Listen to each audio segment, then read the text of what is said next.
In our previous videos of this lecture series, we've been talking about genetics, or the study of inheritance through genes. Now, genetics is a branch of heredity, which is the study of how traits get passed on from generation to generation.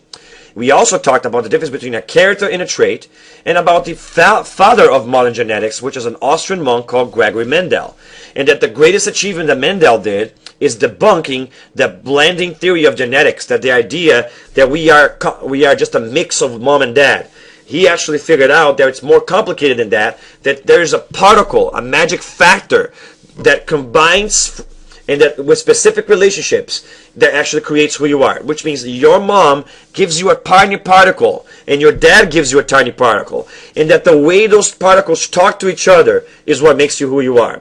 Sometimes the particle from mom talks loudly, more loudly than the particle from dad. I'm sure you had that situation in your life. Your mom says do this, your dad says do that. Who do you listen to? Whoever's the dominant one, right? So that's kind of how it happens. And in some situations, mom is the boss. In some situations, dad is the boss. And that's kind of how it is. And so particle genetics was discovered by this Austrian monk called Gregory Mendel. He's one of the greatest scientists in biology.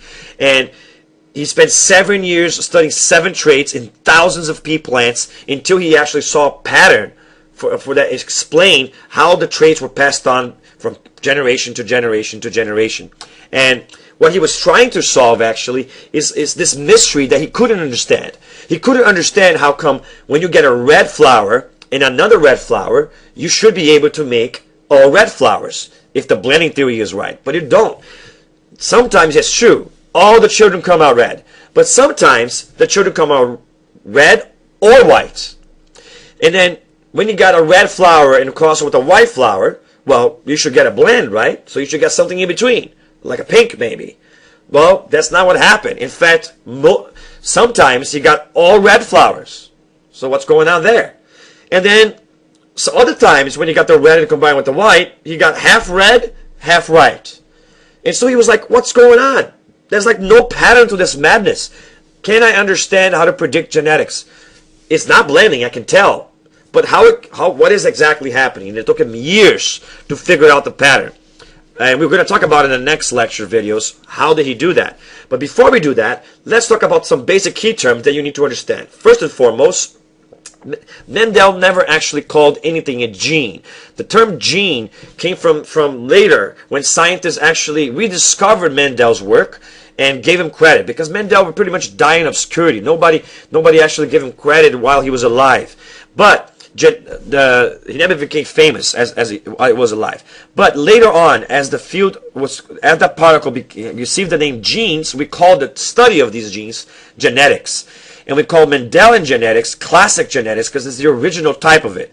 Now, what is a gene? According to Mendel, this factor is the smallest particle that can determine who you are. We now know that that's a DNA molecule. But Mendel did not know that at the time. But he envisioned the DNA molecule, the need for the DNA molecule, even before it was discovered. And he actually said that this particle, you got one from mom and one from dad, and then the way that those particles talk to each other determines who you are. And so that, for Mendel, was the most basic unit of inheritance. But for modern genetics, we think of genes as the smallest piece of DNA that can create a specific look. In other words, the smallest piece of genetic code that actually gets translated and then transcribed and translated into a protein product. Now, when you look at me, what you see is proteins. And proteins are basically made out of DNA. So we have this idea that genes equals proteins, that all the proteins in your body are made based on your genes, and that depending on the specific proteins that you have, you're going to look one way or the other. So in other words, a flower is red not just because a particle tells it to be so, but it is so because a protein makes it red, and if this protein is making it red because DNA is telling the body to make that protein. And that's kind of how it works. So nowadays, we think of genes as the smallest unit that codes for a protein, therefore generating a specific look, which is called a phenotype. Now, the best way to understand how genetics works is to think of it as an encyclopedia of information. So you have inside each one of your cells an encyclopedia of genetic knowledge. And all the cells of your body have this encyclopedia of genetic knowledge in it. And it's actually this very same encyclopedia of genetic knowledge. The only thing that makes one cell different from the other is which parts of the code are being read. So maybe one cell is specialized on one thing while the one is specialized in the another. So depending which parts of the DNA is active, the cell is going to look one way or the other. But all of the cells in your body have the same DNA. And this encyclopedia of knowledge is your entire DNA molecule. Now, we know from the lecture in meiosis that DNA in prokaryotes is a circular, unique chromosome. But that in eukaryotes, there's many chromosomes which are separated with a complicated process which requires prophase, metaphase, anaphase, and telophase during both mitosis and meiosis. Now, these chromosomes are basically pieces of your entire DNA code.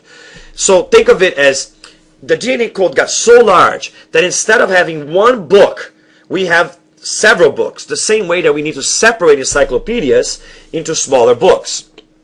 Now, each of these books it's basically a chromosome. Now, each of those books contain thousands of chapters about thousands of topics, and that's kind of how it is in an encyclopedia. Now, each page of this book, or each chapter of this book, is like a gene. A gene is a specific piece of the chromosome or the book, or it's a specific chapter of the DNA code that determines a specific function or a specific character in your body. So there's going to be a gene in charge of making the color of the flower. Now, that gene is in a specific location, just like in a textbook, the chapter about biology, genetics is in a specific location of the chapter. And so that is what we call the locus, or the location of this gene. Now, when you look at books, I have here an earth-based science book. It's got a chapter about space.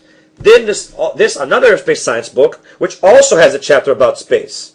But what this book says about space and what this book says about space is not exactly the same thing. So both have a gene for space. Both perhaps have, if this is an analogy with what happens in a cell, both have the chapter of space on the same chapter, chapter 21, the same position. But what one chapter says and what the other chapter says is not exactly the same thing.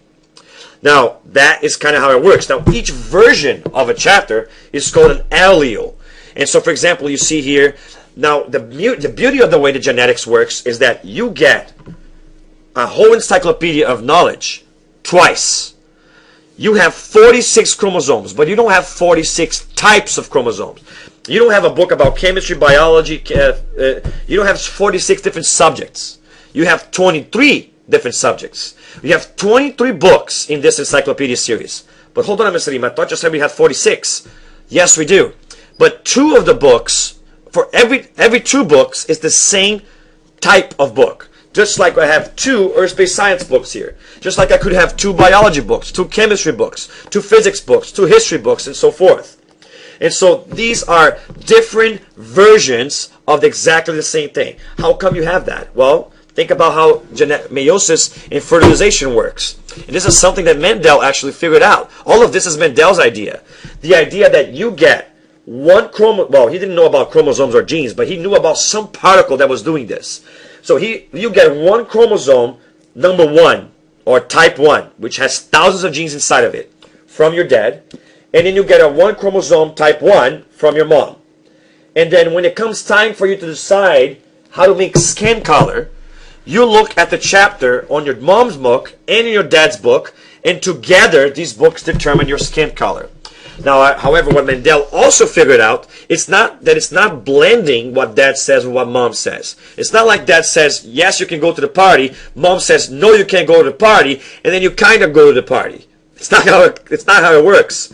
You know, in the way it works is that one of the books is better than the other for that gene. But not better in the sense of that the gene is better. It's the sense that it talks louder. One is more dominant. One will take over the other one. So ever ask for your mom for money and your mom says no, and then you ask your dad for money and instead says yes. So the next time you ask someone for money, you go ask dad because you know he's the dominant one if I want money. Oh, but when you want to get get emotional support or something like that, maybe you go from dad again. But maybe when you want to play, maybe you go for mom.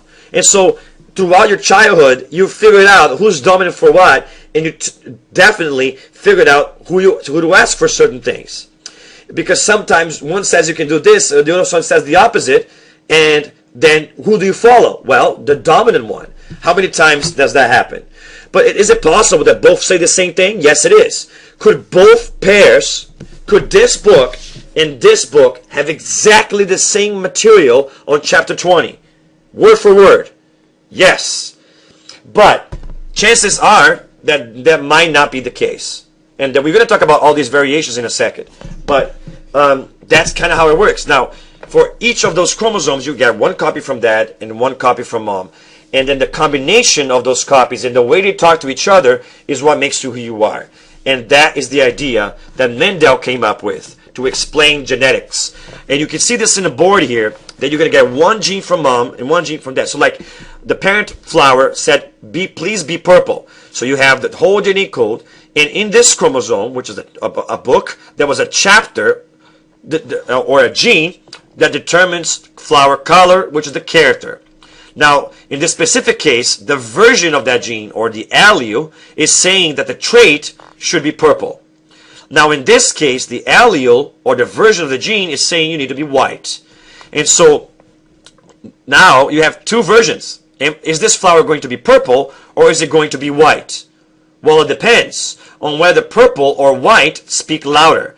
And that's the idea that we're talking about. Now, notice that in the bottom here, you actually have the different versions of what you could have. You can have two flowers that say the same thing, and you see that both of them here are saying this, big R, or little r. Or you can have a mixture where one gene says one thing, one gene says another. Now, why is it two pairs? Think about it. Because we're diploid organisms. Remember that? We have one copy from mom, one copy from dad. We're diploid. Remember, the cells in meiosis are haploid, they're halved. So you are not a copy of your dad plus a copy of your mom. You are a recombination of half your dad and half your mom. Because your dad makes a haploid cell, or half of what he is, to give and donate to you, and your mom does the same thing to become one whole you. Now, there are organisms out there that have more than two copies of each chromosome. There's a video about this that's called non-disjunction, and how the non-disjunction causes variation in evolution. And in that video, I talk about polyploidy, or things like strawberry, which are actually 8N, or they're octoploid, and they have multiple copies of each chromosome. But that's not the case in humans. We are diploid. We have two versions of each chromosome. Now, that means you're going to get two genes. Now, notice that one gene can dominate over the other, right? But before we talk about that, there's the concept of phenotype or genotype. Now, the phenotype is what you actually look like. That is what you see. When you touch, when you see someone, you're seeing the proteins that make up the person. And those proteins is the product that comes out of the DNA. That is your look. For example, blue eyes or brown eyes is what you actually visualize. But there's a code that actually determines that. Just like you saw that there's a code that makes the flower red or white. Now, the code is the specific combination of what mom and dad are telling you to be. So maybe dad says do this, mom says do that. The combination of that is the code. What that code means, or what it actually creates, is the look that we call the phenotype. Now, so phenotype for the physical characteristic, genotype for the genetic code that you have. Now, I need you to understand that what you actually look like is actually a mixture between the environment and the genes. And we're going to talk about this in another video lecture series. But there's a lot that you can do to change what your code says. Just because your code says you need to be white, it doesn't mean you're going to be white. You can get tanned. Remember that. So the environment interacts with genetics to actually make your look. So it's not as simple as genetics equals look. Some things, some traits are determined by a combination of the environment and the genes. Now, in the next video, we're going to be talking about how this code gets formed and how it actually works. So we'll talk about that on the next video.